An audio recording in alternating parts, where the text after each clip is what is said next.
ಈ ಒಂದು ವಿಡಿಯೋದಲ್ಲಿ ನಾವು ನಿಮ್ಮ BCom second semester SCP revised NEP ಸಿಲೆಬಸ್ನ ಕನ್ನಡ ವಿಷಯದಲ್ಲಿ ಬರುವಂತಹ ಒಂದು ಪದ್ಯ ಗೊಗ್ಗೆವ್ವನ ವಚನಗಳು, ಇದರ ಮೇಲೆ ಕೇಳುವಂತಹ 5 ಅಥವಾ 10 ಅಂಕದ ಪ್ರಶ್ನೆಗೆ ಬರೆಯಬೇಕಾದ KUD ಕೀ ಉತ್ತರಗಳನ್ನು ಚರ್ಚಿಸೋಣ. ವಚನ ಗೊಗ್ಗೆವ್ವ. ಮೊದಲಿಗೆ ಪೀಠಿಕೆಯನ್ನು ಬರೀಬೇಕು. ಆ ಪೀಠಿಕೆಯಲ್ಲಿ ಅವಳ ಪರಿಚಯವನ್ನು ಮಾಡಬೇಕಾಗತ್ತೆ. ಗೊಗ್ಗೆವ್ವ ಶಿವಭಕ್ತರಿಗೆ ಧೂಪ ಅರ್ಪಿಸುವ ಕಾಯಕ ಮಾಡುತ್ತಿದ್ದಳು. ಶಿವಪೂಜೆಯಲ್ಲಿ ನಿರತಳಾಗುತ್ತಿದ್ದಳು. ಇವಳ ಭಕ್ತಿಯನ್ನು ಪರೀಕ್ಷಿಸಲು ಸ್ವಯಂ ಶಿವನು ಸ್ಫುರದ್ರೂಪಿಯಾಗಿ ಅವಳನ್ನು ಮದುವೆಯಾಗಲು ಇಚ್ಛಿಸಿದಾಗ ನಿರಾಕರಿಸುತ್ತಾಳೆ. ಇದನ್ನು ಮೆಚ್ಚಿ ವೀರಶೈವ ಉಪದೇಶ ಮಾಡಿ ಧೂಪ ಅರ್ಪಿಸುವ ಕಾಯಕವನ್ನು ಮಾಡಲು ದೇವರು ತಿಳಿಸುತ್ತಾನೆ. ನಾಸ್ತಿನಾಥ ಎಂಬ ಅಂಕಿತ ನಾಮದಿಂದ ಶಿವಶರಣೆ ಗೊಗ್ಗೆವ್ವ ತನ್ನ ವಚನಗಳನ್ನು ರಚಿಸಿದ್ದಾಳೆ. ಇಲ್ಲಿಯವರೆಗೆ 12 ವಚನಗಳು ಅವಳ ವಚನಗಳು ದೊರೆತಿವೆ. ಪುರುಷ ಪ್ರಧಾನ ವ್ಯವಸ್ಥೆಯನ್ನು ಅವಳು ಪ್ರಶ್ನಿಸಿದ್ದಾಳೆ. ಸೊ ಇದಿಷ್ಟು ಪೀಠಿಕೆ. ಗೊಗ್ಗೆವ್ವ ಕಾಯಕ ಏನೆಂದರೆ ಧೂಪವನ್ನು ಅರ್ಪಿಸುವಂಥ ಕಾಯಕ. ಯಾವಾಗಲೂ ಶಿವ ಪೂಜೆಯಲ್ಲೇ ನಿರತಲಾಗಿರ್ತಿದ್ಲು. ಶಿವ ಇವಳನ್ನು ಪರೀಕ್ಷಿಸೋದಕ್ಕೋಸ್ಕರ ಬೇರೊಂದು ರೂಪದಲ್ಲಿ, ಮತ್ತೊಬ್ಬರ ರೂಪದಲ್ಲಿ ಸ್ಫುರದ್ರೂಪಿಯಾಗಿ, ಅಂದರೆ ಒಬ್ಬ ಯೌವನಯುಕ್ತ ವ್ಯಕ್ತಿಯಾಗಿ ಬಂದು ಮದುವೆ ಆಗೋದಕ್ಕೋಸ್ಕರ ಇಚ್ಛೆಯನ್ನು ಕೇಳ್ತಾನೆ. ಆಗ ಇವಳು ತಿರಸ್ಕಾರ ಮಾಡ್ತಾಳೆ.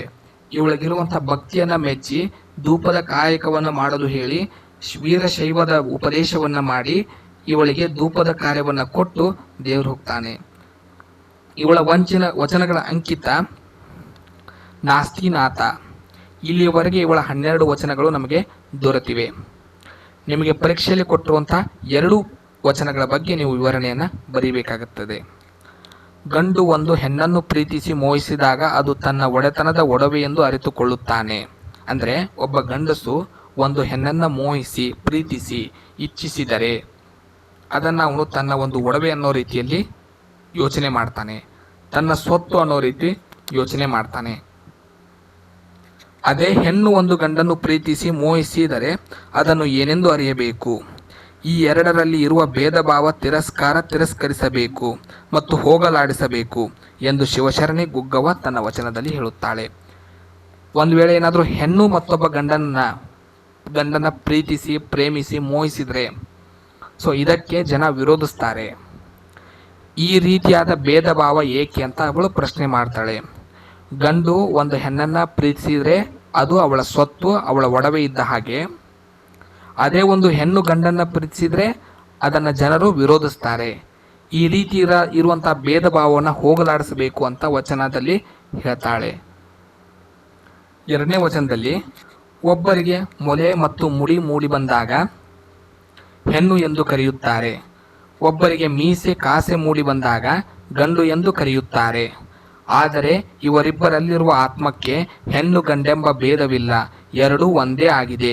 ದೇಹಕ್ಕೆ ಭೇದವಿದೆ, ಮಾತ್ರ ಆತ್ಮಕ್ಕೆ ಯಾವುದೇ ಭೇದವಿಲ್ಲ ಎಂಬುದು ಶಿವಶರಣೆ ಗೊಗ್ಗೆವ್ವ ವಚನದಲ್ಲಿ ಹೇಳುತ್ತಾಳೆ. ಒಂದು ಮನುಷ್ಯನಿಗೆ ಮೊಲೆ ಮತ್ತು ಮುಡಿ ಬಂದರೆ ಅವಳನ್ನು ಹೆಣ್ಣು ಅಂತ ಕರೀತಾರೆ.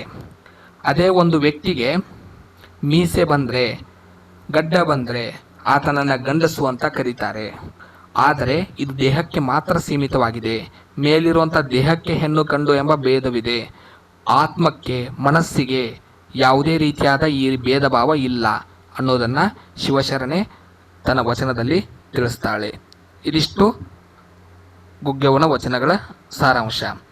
ಸೊ ನಮ್ಮ ಪರಿಮಳ ಪುಸ್ತಕವನ್ನು ನೀವು ಪಡ್ಕೊಳ್ಳೋದ್ರ ಮೂಲಕ ಎಲ್ಲ ವಿಷಯಗಳನ್ನ ನೋಟ್ಸ್ನ ನೀವು ಸುಲಭವಾಗಿ ಪಡ್ಕೋಬೋದು ಮತ್ತು ಪೂರ್ತಿ ಅಂಕಗಳನ್ನ ಪಡ್ಕೋಬೋದು. KUD ಅವರು ಕೊಟ್ಟಿರುವಂಥ ಕ್ವಶನ್ ಬ್ಯಾಂಕ್ಗಳನ್ನ ನಾವು ಚಾಪ್ಟರ್ ವೈಸ್ನ ಪ್ರಿಪೇರ್ ಮಾಡಿ ಎಲ್ಲ ವಿಷಯಗಳ ನೋಟ್ಸನ್ನು ತಯಾರಿಸಿದ್ದೇವೆ. ಅದರ ಲಿಂಕ್ನ ಡಿಸ್ಕ್ರಿಪ್ಷನಲ್ಲಿ ಕೊಟ್ಟಿರ್ತೇವೆ. ನೀವು ಡೌನ್ಲೋಡ್ ಮಾಡ್ಕೊಳ್ಳೋದ್ರ ಮೂಲಕ ಆರ್ಡರ್ ಮಾಡ್ಬೋದು. ನಮ್ಮ ಆ್ಯಪ್ನ ಲಿಂಕ್ನ ಕೂಡ ನಾವು ಡಿಸ್ಕ್ರಿಪ್ಷನಲ್ಲಿ ಕೊಟ್ಟಿರ್ತೇವೆ.